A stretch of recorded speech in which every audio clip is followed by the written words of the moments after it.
The Kogi state government is going into a protective mode following an alert of an outbreak of pes difficile ruminant virus and the contagious bovine pleuropneumonia, which usually affect cattle.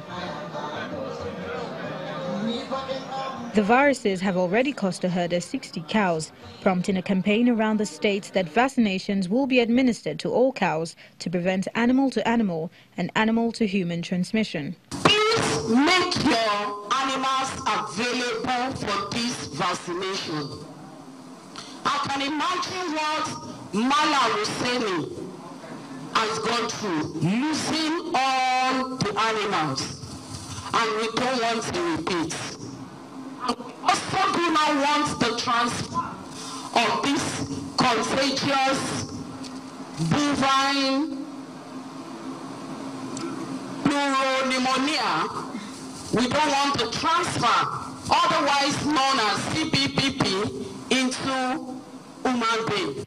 The free cattle vaccination is a partnership between the state and federal government. The current outbreak of CPPP in Kogi State has caused some level of concern not only to the state government but also to the federal government of Nigeria. In response to this scenario, the federal government through the Federal Ministry of Agriculture and Development is supporting the state government with vaccines and vaccination consumables to control these diseases.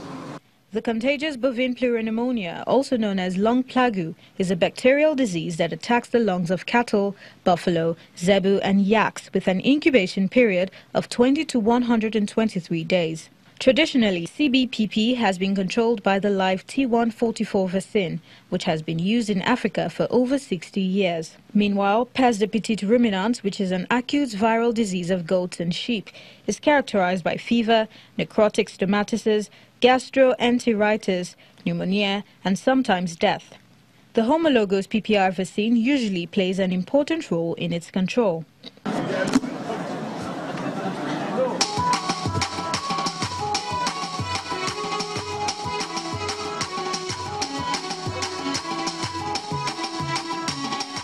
The vaccination for both viruses is set to be conducted in every local government in the state.